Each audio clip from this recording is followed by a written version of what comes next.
Thank you very much, Shane. Now, I would like to introduce our moderator for our panel, who will then introduce our panel. I would like to welcome onto, if we can call this a stage, Ms. Jerica Gounden, Head of Trade and Working Capital Operations at ABSA CIB. Ms. Jessica Gounden leads the Pan-Pacific Digital Transformation Strategy in trade finance. She has a track record of operational excellence, automation, and risk mitigation. She's completed her executive MBA at Henley Business School, graduating in September 2025, this year. Congratulations. Welcome on the stage, Jessica. Thank you, everyone. Good morning, everyone, and also good afternoon to those dialing in from Singapore online. Today, as Shane mentioned, it's fascinating about AI and the topic that we're going to discuss. So I think to some people, it may mean different things. If I look at it, probably could mean transformative, it could be disruptive, it could also be uncharted opportunities, which could be promising but yet unknown. So today, our theme is about exploring how digital assets can unlock new forms of trade finance and investment. And our topic, as mentioned by Adrian, we are focusing on financing the future of digital assets as new trade investments, as new trade instruments. So today we will explore how technologies like tokenization, stable coins, blockchain are moving from buzzwords to practical tools. And it's changing the way that goods are financed, moved, and paid for across borders. And in short, we're actually just unpacking how the future of trade is being written, basically in code. So today we're joined by two leading voices in the future of trade finance and digital assets. So online, live from London this morning, we have Dr. Tom Jones, co-founder of TradeFlow Capital, has been at the forefront of applying innovative financing structures and digital asset strategies to unlock global trade flows, especially in emerging markets. Good morning, Tom. Very good morning, everybody. Thank you for having me here. Thank you. And from Johannesburg, our own Rob Down, Head of Digital Assets and Channels at ABSA CIB. He is driving the integration and tokenization, blockchain, and next generation payment solutions into the bank's client offering across Africa.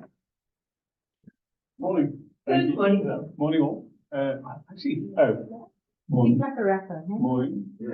Thanks for having me. I actually feel a bit underqualified for this panel. I didn't realise an MBA and a doctor. I'm the least qualified, but nice to be here. Thank you. So just to set the scene, and to Tom, just to put you on the spot a bit. So,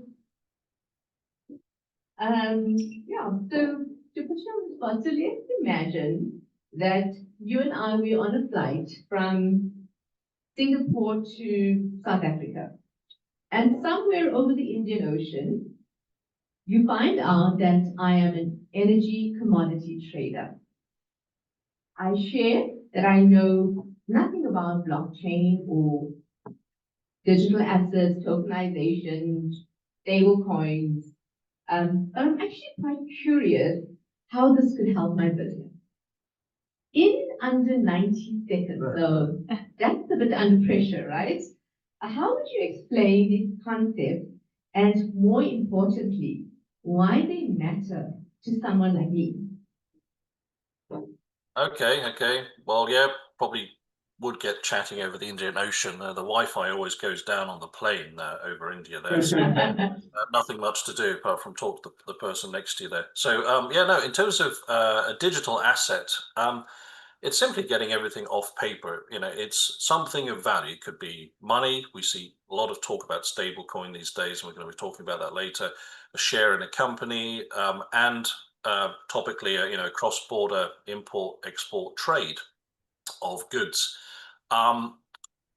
Tokenization, that's the process of taking an asset, that asset, and creating a secure digital representation of it on a blockchain, which you can just think of like a super secure Excel spreadsheet, if you like. It's a digital ledger, but the key thing is there's multiple copies of it across computers all over the world. So it just makes it very difficult for hackers or someone to modify that fraudulently, right? So that gives some security there, okay? And you can think of the digital token as a twin, a digital twin of the real world asset. It carries all of the key data about ownership rights, transaction history. It can be transferred, importantly, instantly and securely between parties. And so there's a high level of trust that what I'm looking at is indeed what everyone else is looking at. I mean, that's always been a problem why we've had 3 copies, 4 copies of the same document floating around in trade, right? Is because people want to have a carbon copy. So at least tokenization means that everyone can trust they're looking at the same data there. In trade finance, the really exciting thing for, I think, everybody on this call as well is the fact that we can take a warehouse receipt, say for copper, or an invoice for goods shipped from Cape Town to Singapore, and turn that into a digital token that companies can trade. They can buy and sell that, but also interestingly, can just pledge that digitally with lenders or investors instantly, and we can automate a lot of the process of checking the data in there and being able to trust, yeah, I can lend against that.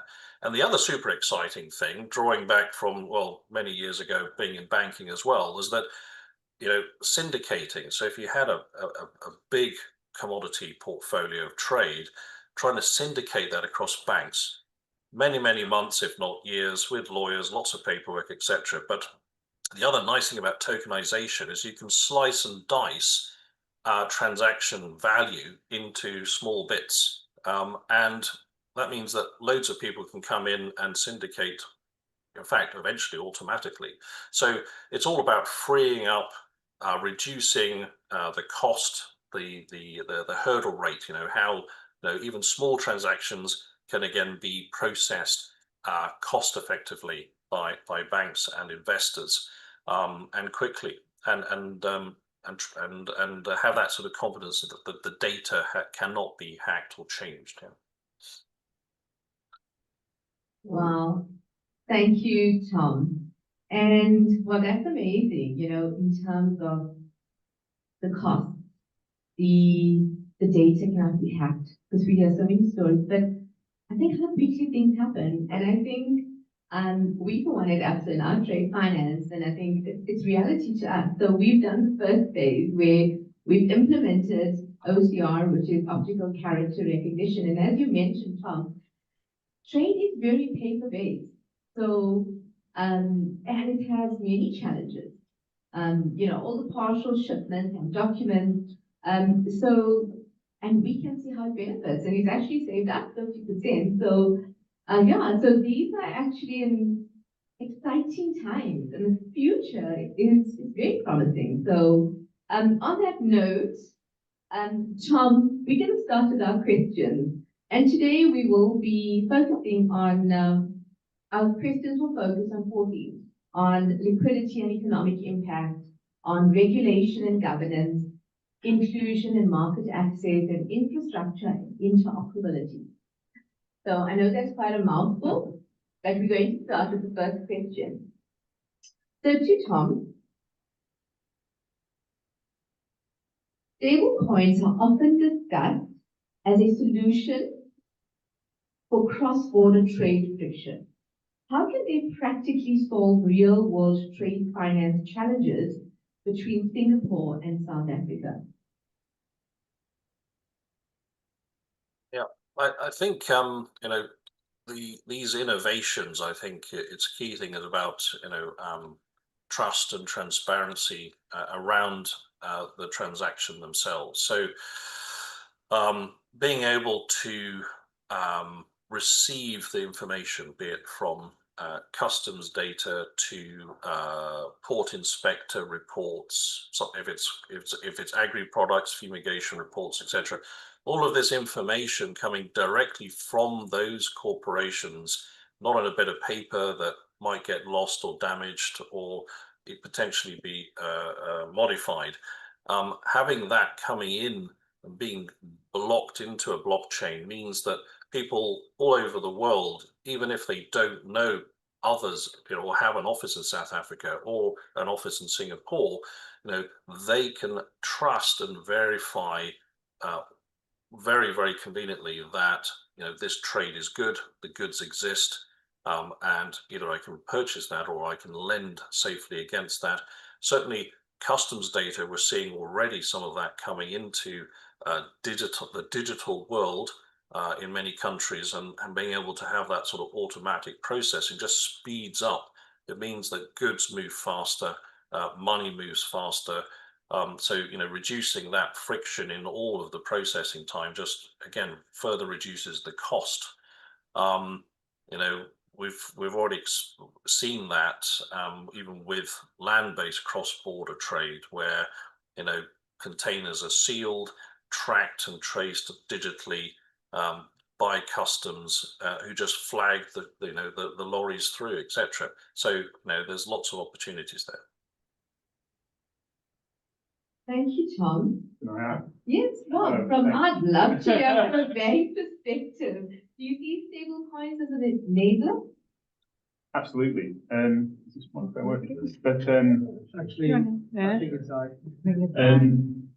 absolutely, I think stablecoins are an enabler. I guess some of the things that maybe why they're such a good enabler. So stablecoins are a 24/7, 365-day a year solution to moving money. So many of us here work for a traditional bank. Moving money globally at the moment via solutions like SWIFT and others takes at least a couple of days. We know that money moves across the world, especially in dollars. Most of the trade solutions are all, and trade finance is all in dollars. Moving money means from South Africa to Singapore today means that money goes to America first, and then it goes to Singapore from America. If you're paying from South Africa to Singapore, and if you're paying from Singapore to South Africa, it goes from Singapore to America, back to South Africa. That takes time, that's expensive, and that's working capital tied up for 2 days, unnecessarily, potentially in the future. Stable coins, that payment can happen in a second between Singapore and South Africa. It's not tied to banking hours, public holidays, everything still trade. So I think the stablecoin component is a real unlock for trade finance solutions, because clearly people want to make sure they get paid. The other element, I guess, of stablecoins is smart contracting. So essentially, stablecoins, think of it as programmable money. So as soon as a container, Tom was talking about containers coming into a port, as soon as that container arrives in the port and it's scanned in, the stablecoin can be programmed to release the funds immediately. It's all publicly available, it's all on blockchain. Each party can see that, whether it's the manufacturer, the freight company, the bank. So I think there's a lot of value in simplifying trade products through stablecoins. So exactly to that point. That's amazing. So just to summarize that, we're saying, so trust, transparency, speed, low cost, programmable contracts, they're the catalyst for smooth trade. That's amazing.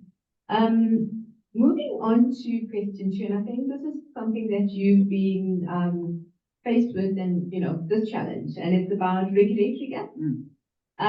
So Rob, what key regulatory gaps still exist for tokenized trade assets, and how is Singapore and South Africa addressing them? So maybe start with some of the things that are in place today that can help enable trade between the two markets. So both South Africa and Singapore have regulatory regimes for licensing of crypto asset service providers or virtual asset service providers, depending on which market you operate in. That's very positive. That gives, I think, some oversight from the regulator about companies that operate in these fields. And obviously Singapore this year actually made their licensing regime quite a lot stricter, which from a bank's point of view, as a banker, is positive. I know lots of people in Singapore and the crypto markets don't love the regime and the stricter licensing requirements in Singapore, but from a bank, it helps us create more trust. But in terms of gaps, I mean, as we were talking about stablecoins there and the flow of funds, one of the big gaps for South Africa especially is some clarity around exchange control rules. As we sit today, exchange control doesn't cover stablecoins and crypto transfer. As a bank, we are working with the regulators to understand what that means for us to be able to participate more actively. Clearly, there are billions of dollars worth of flows going in and out of South Africa every month, which don't comply with today's trade export rules. So there's no balance of payment report, there's no financial surveillance report on those flows today. That's a challenge, I think, and for a lot of companies and businesses that I speak to who want to use stablecoins, they're very concerned about what happens if they are importing and exporting using a stablecoin or paying suppliers in stablecoins cross-border. They're worried that at some point maybe they'll have a problem with the exchange controls. So that's something that needs to be clarified in South Africa. I think there's also some harmonisation needed in some of the elements. So South Africa this year, end of April, implemented the travel rule, which is essentially, think of it as a reporting on a payer and a receiver for any cross-border, for any transaction that happens on a blockchain using a crypto or stablecoin. So very much like in traditional finance, we have transaction monitoring. But the way South Africa have implemented it has a different financial threshold to the way it's implemented in Singapore. So in Singapore, you have to do a report on a stablecoin transaction if it's over 1,500 Singapore dollars. South Africa implemented that regulation at 5,000 rand, which is about 370 Singapore dollars, depending on what the exchange rate is. That creates some issues potentially in the trading between the two markets because the reporting requirement is different on either side. So I think that can create some noise. So I think there's some harmonisation that could be done and will need to be done ultimately. But there's some of the probably the two main gaps I would see. I think the tokenization element is pretty established. I don't think there's much regulations that are needed around some of the tokenization elements anymore. It's mainly around the financial flow, I think, is where we've got gaps. Thank you, Rob. That's interesting. Let's hear from Tom. From a fintech perspective, are these gaps slowing the adoption? Not so far. I mean, we're doing quite a bit across Africa, where it's often trying to sort of see how best to work with local governments and agencies. One very good example is where we've been issuing digital warehouse receipts.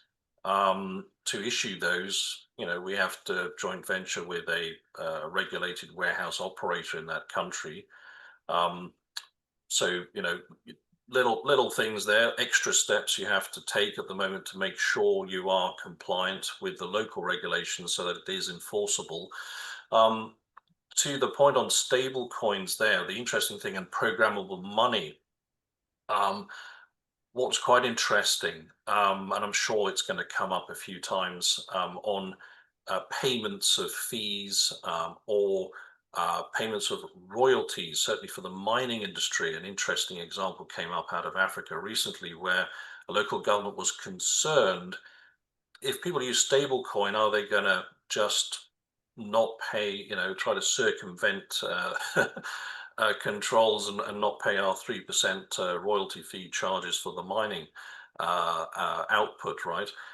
In fact, instead, though, we've actually switched around, saying actually we can automate the collection of the 3%, reduce your cost of collecting the mining royalties, and ensure you get it, and it's fully transparent and auditable. So I think as also central banks in African countries and the various ministries controlling areas of certain commodity industries start to understand this, starting to also really, rather than the initial defensive kind of, I don't know about regulating this and let's just block it for the moment, they're starting to realize, actually, this is going to make our life easier. It's going to reduce the cost of collecting royalties and taxes, etc.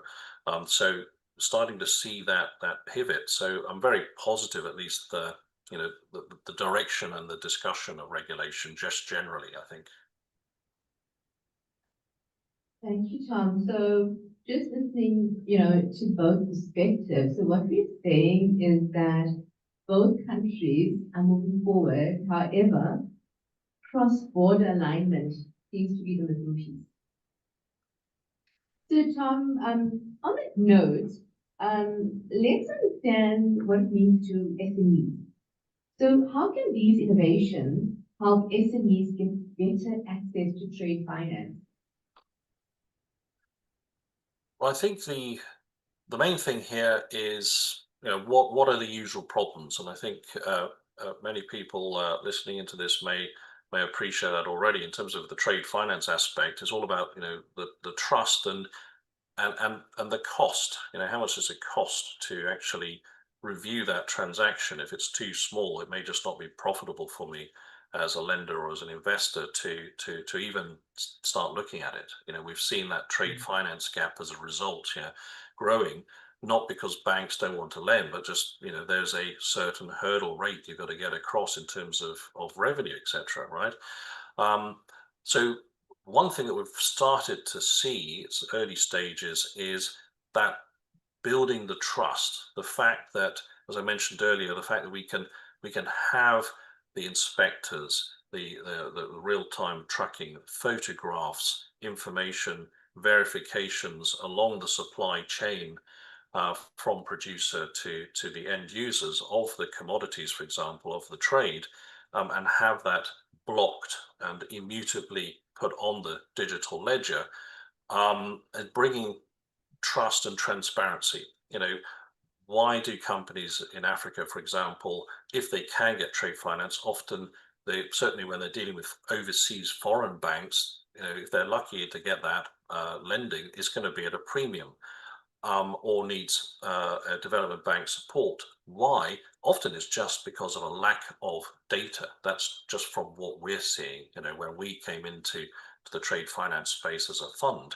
So this tokenization, the digitization process is bringing back trust and transparency.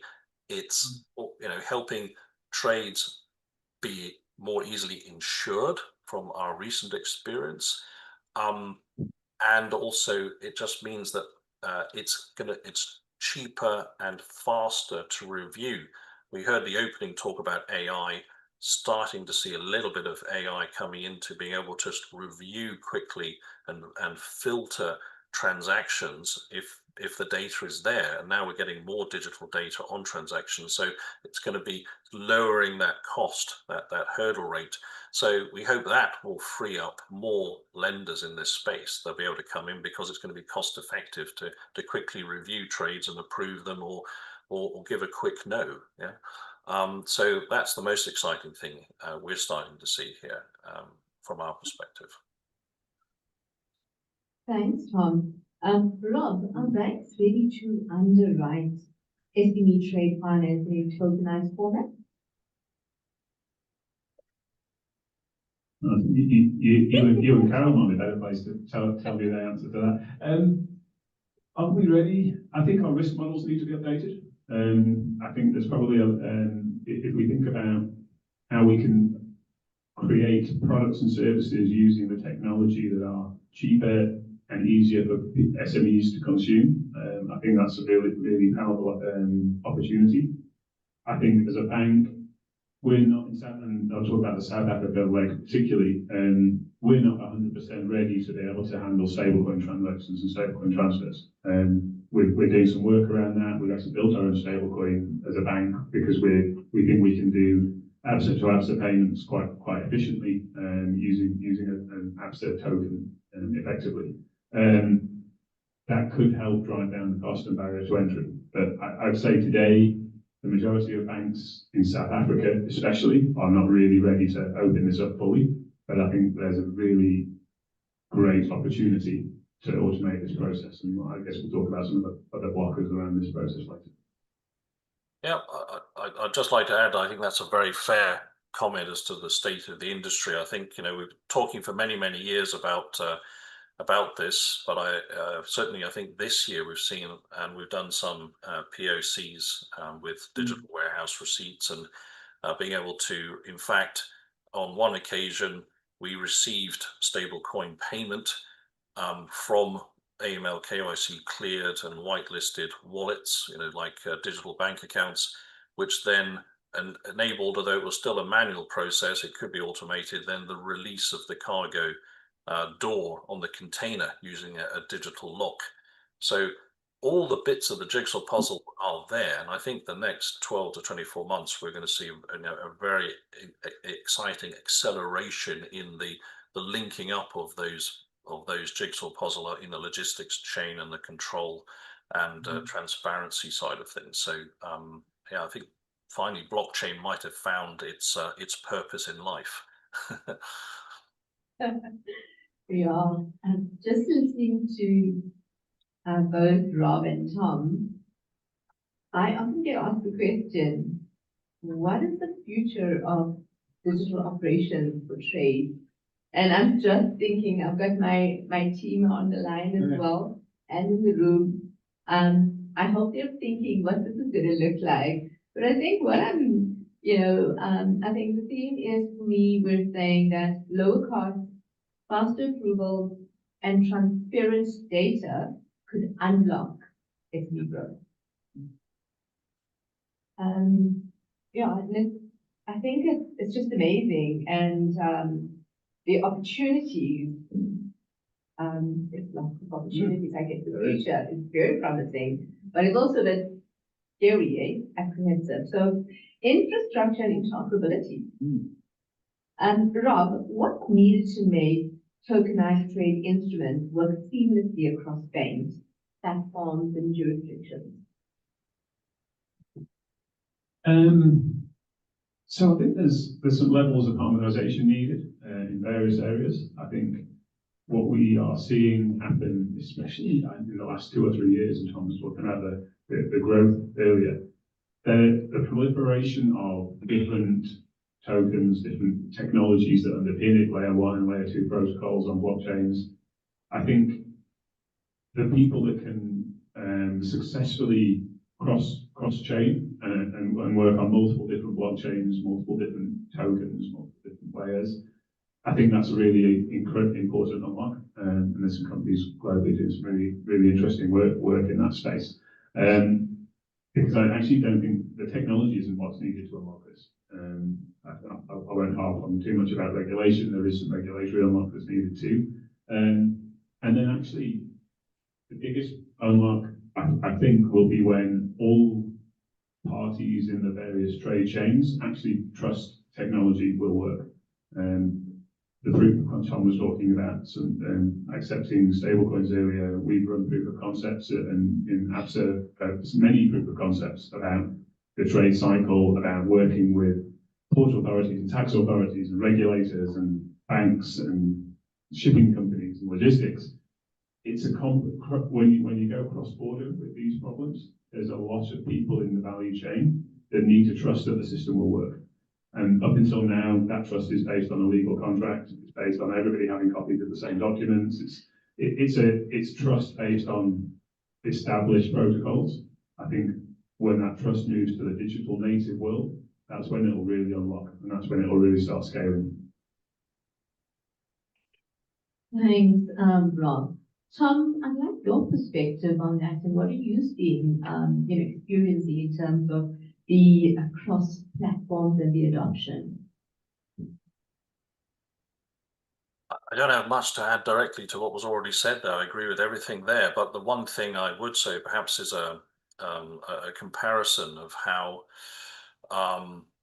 bills of lading, the control documents for shipments, they were first digitized, if you like, as early as the late 90s with a European project, which then became a group which we've been using for many years for electronic bills of lading. But the adoption was very, very slow initially. We've seen a big ramp up in that, and I think it is actually because of integration between electronic bills of lading organizations. So I think one thing which gives me a positive view of this sort of ramp up of digitization is the fact that we're seeing that collaboration and integration between different electronic bills of lading providers. There's probably 5 or 6 key ones around the world. They often have particular geographical zones which they're very strong in, but you could never take an electronic bill of lading from one system and use it to be received on another. And so that was always a real blockage, in terms of, the cheapest ship, unfortunately, is not signed up to that particular EBL system. So that is starting to break down now, and that key foundation integration work has already started, and I think that is what's going to help buoy and speed up the adoption of digital trade over the coming 1 to 2 years. So yeah. Listening to the word integration, to me that means a lot, because I think that's the current challenge. But what I'm hearing is harmonized standards, check layers will make interoperability a reality.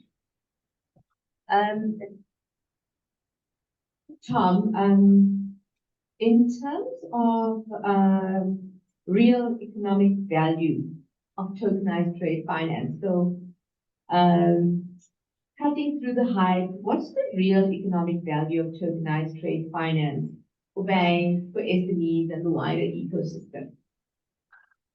Well, one of the reasons I'm in London actually is meeting up with investors like from the private credit world, which seems to be oozing with cash, looking for homes, hopefully in our direction as well. But that aside, they're looking at the digitization, the fact that there is more basically transparency, turning what can be hundreds of pages of documentation and very complex involvement of multiple parties around an import-export cargo, turning those into a tradable asset. So basically, that's where we can see the unlocking of liquidity. So there's a lot of talk of, when the digitization process is done and we create the tokenized, smart contracts is what many people refer them to, that everybody can interrogate that same block of information. So everybody knows that they're looking at the carbon copy, of the data, and making it automated and faster. That is, we see, getting people interested to be able to come in, new investors, new liquidity flows, potentially coming in there as well. Interesting thing, I've also had some discussions with Lloyd's of London over the last few weeks here, and we can't do trade without insurance, and certainly maybe not so much from Africa, but certainly in other parts of the African continent, a lot of the times people can get the right insurance to do the transactions. So certainly we're not just seeing potentially on the transparency side to get the trade finance side of things, be it making it easier and cheaper for lenders to look at stuff, but also even for the insurers to have confidence of what is the risk around this transaction, ensuring this across maybe multiple thousands of kilometers across land, across Africa to the export terminal. Do I have a more touchy-feely kind of real-time ability to monitor the risk that's there and assess it. So I think, there's a lot of benefits, not just the financing, but also on the insurance side that may emerge. No, thanks. Thanks for that, Tom. And I think in terms of, opportunities for insurance as well, but I'm just mindful of time, so I'd really like to, to go to the last question, and just get your views from a 2030 perspective. And, what are our views? So, and let's go to you, Rob. So looking to 2030, what does a thriving digital first Singapore South Africa trade corridor look like day to day? 2030, three and a half years, 4.5 years. I think digital first is probably one that you touched on it there. I think, is there really in the future going to be as much need for lots of copies of paper, lots of copies of documents? I think if that value chain takes up the challenge, then we could automate a significant portion of that and move it all onto blockchain solutions. I think automating the payment leg, breaking, Tom talked earlier about, breaking that payment leg down into smaller pieces. So it's not all based on one final receipt and one final sign off and confirmation. People can be paid in increments through the value chain. That could unlock a lot of working capital for businesses and organizations. So I think digital first, Internet of Things was touched on earlier a little bit in terms of, the traceability, the monitoring the data. With the data that is available, it will, I'm sure, drive lower costs. So you've got more participants. SME market can easier enter the cross-border flows. I think because the cost comes down and the access is much easier using digital first solutions. Thank you, Rob. Tom, I'd love to hear your perspectives on this. I think the downside will be we won't get bank holidays off. We're talking about but we won't get to work from home on the bank holiday. But I mean, it's going to be 24/7 real time payments and processing. Physical cargoes moving in parallel with that fully digital twin tokenized representation of the trade, which we sliced and diced. You could end up with thousands of people lending even against just one cargo worth $100,000. It's very possible. Tokenization just drops that barrier to entry and that cost of evaluating things. So from a shared risk perspective, syndication, risk participation, it's very, very exciting as an investor and as a lender. I think we're going to be able to have a much broader, diverse portfolio in the trade finance sector of things. We'll be able to automate a lot of that. And so for the SME side, of course, it means finance in minutes, not hours or weeks.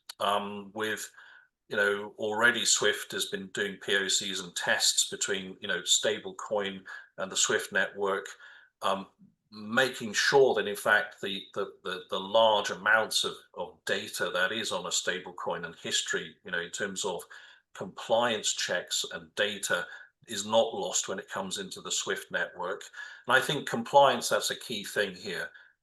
With trade, you've got sanctions checks, AML, KYC, UBO checks, all sorts of, is the transaction real? Is it money laundering, etc.?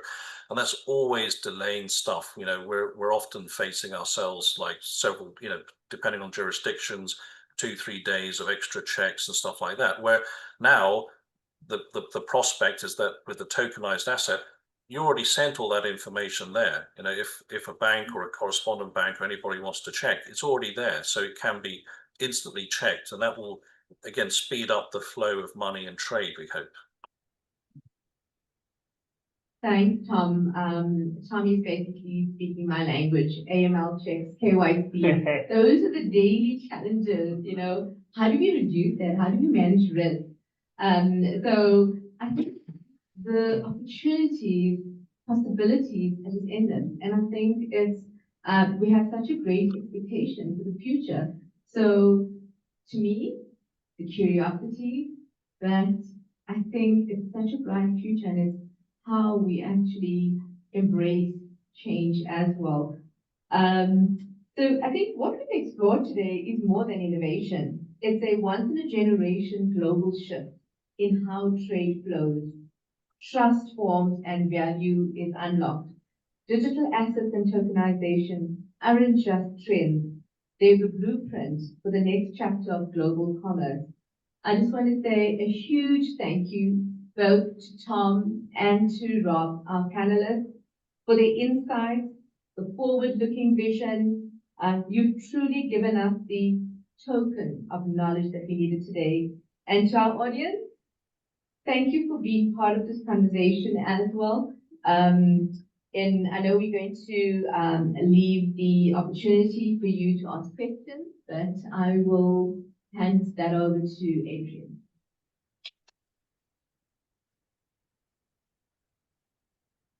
Thank you very much, Jessica. So with that, if you've got any questions in our live audience, please stick up your hand. I'll bring the mic to you, and then I'll bring. I'll be doing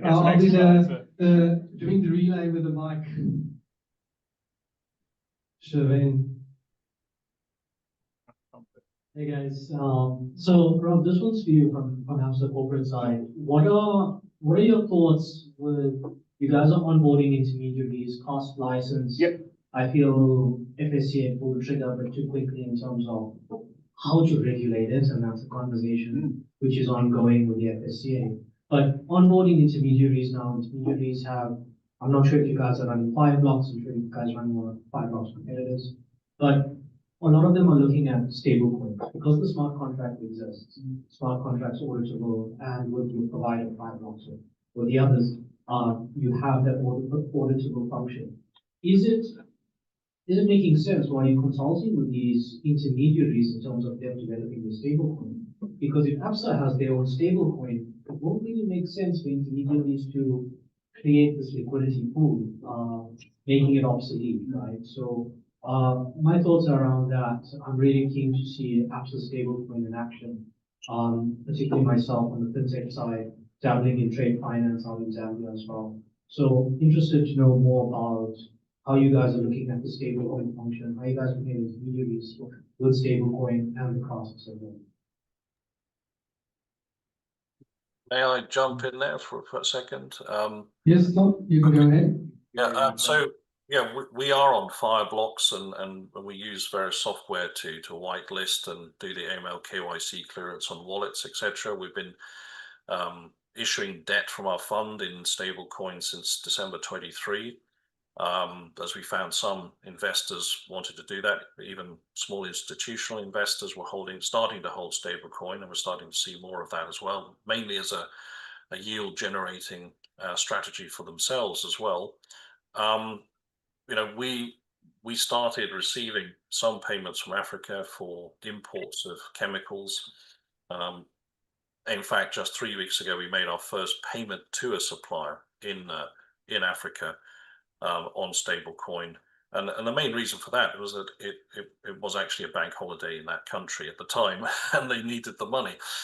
So we did that, and we're starting to see both Tether, USDT, USDC, as well on the dollar side being increasingly used to speed up payment flows there.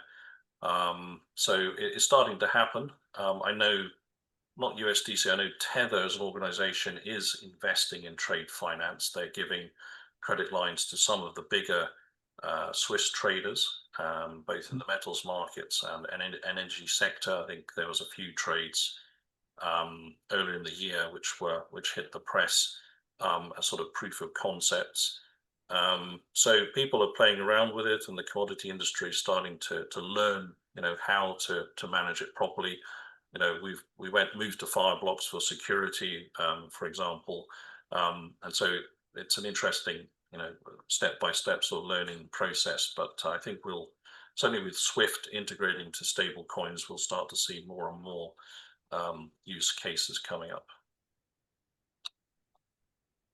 So maybe I'll add then a couple of elements I think to the question. So if we look at the stablecoin providers, and Tom's talking about Tether and Circle, so we are entering into relationships with them, and we build relationships with them to understand what controls they've got in place when issuing, and we're considering how we participate in that. So should we issue on their behalf? We're with them. Should we use our own stablecoin? There's lots of paths that really we could take. I don't think we've settled on a final route. I think we're experimenting right now and understanding what those options look like. We know that our clients are increasingly moving towards solutions like Tether and Circle, dollar-backed stablecoins. I mean, 99% of the global supply of stablecoins is dollar-backed. That's like $270 billion worth of stablecoins. So we are working with them and understanding our role. You asked about the CASPs. 250 or so licensed in South Africa. That's a lot of licenses for CASPs. If you look at Dubai, there's 8 companies listed as a CASP in Dubai. Singapore is probably even less by the time the new regime has come in over the last 3 or 4 months.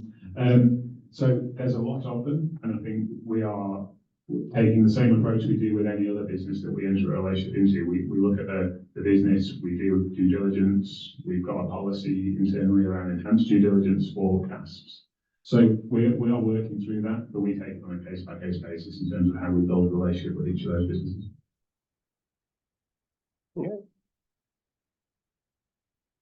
Thank you, Tom and Rob, for giving those questions. And then I'll hand over to Veronica Naidu. Thanks so much. So this is so exciting what I've heard. I heard about unlocking value, Jess. That's what you said. And I heard through lower cost, efficiency, and cheaper funding. And all of this is important to everybody. But I think more so for smaller businesses. But the reality is they may not have in-house technology or blockchain capability. So how will they be able to, participate in this sort of thing?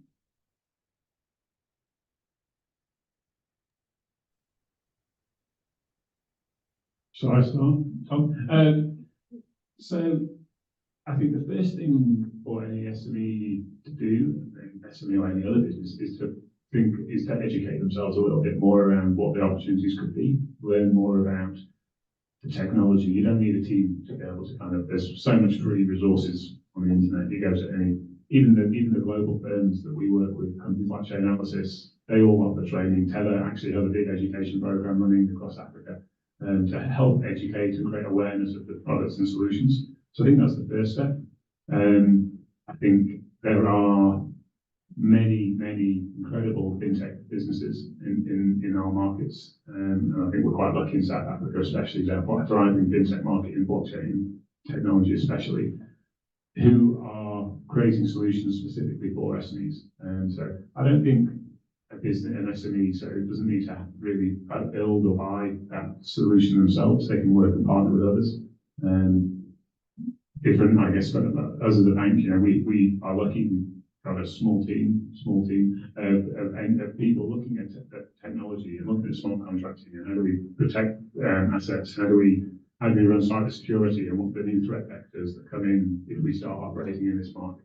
So most businesses won't be able to do that, but I think the fintech space, and what I've also found actually since I've been doing this job, is how open and willing blockchain organizations are to work together and collaborate and share. Because I think everybody realizes that as soon as banks like ours also get involved, that's going to open up the market even more. It's a $4 trillion market today. If you look at digital assets, which is the majority of which is obviously Bitcoin. But as soon as regulated financial institutions are also participating, that unlocks the door to everybody else. There are 40-odd million people in Africa, or 40-odd million wallets in Africa, I'd rather say that. But in a continent of 1.5 billion, that's a huge unlock still to come. So I think there's lots more opportunity. And I think just to add to that, I mean, in Africa particularly, people are so familiar with mobile banking, from the get-go on their mobile phones and smartphones. here in Singapore, we're working with a local firm here, which is also building stablecoin payment rails. And to that very, very good question, you know, a lot of our counterparties, SMEs that we work with in Africa, yeah, not all of them are savvy or up to speed with, you know, wallets and digital assets and how to manage the security on it and things like this. So, you know, there are services which are now starting to emerge, which allow people to, they don't see the stable coin bit at the background.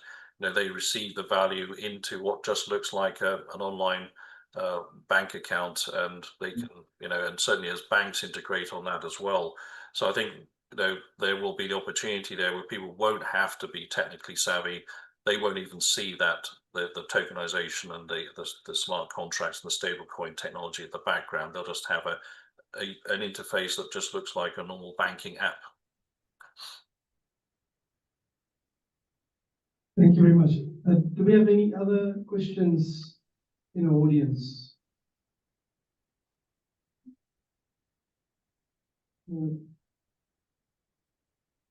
Okay, there's no questions in our online chat. Okay, with that, I'd like to say thank you. I looked into camera. Sam James, thank you very much for jumping online, all the way from London. Thank you to Mr. Rob Downs, Mr. Shane Glenn Cooper, and Jessica Gowden for sharing your expertise, knowledge with us all this morning. I found it quite insightful, being someone that's from the telecommunications background. And with that, I'd like to also share that for everyone here in Johannesburg, you may now engage in some networking and enjoy light refreshments and breakfast until the event closes at 11 a.m. A reminder to scan each other's QR codes if you are engaging with anyone of the audience here today. And also, I'd like to ask to please leave your badges after the event at the registration table. Thank you very much. With that, thank you for everybody also joining online today. Until our next event, have a good day. Bye-bye. Thank you very much.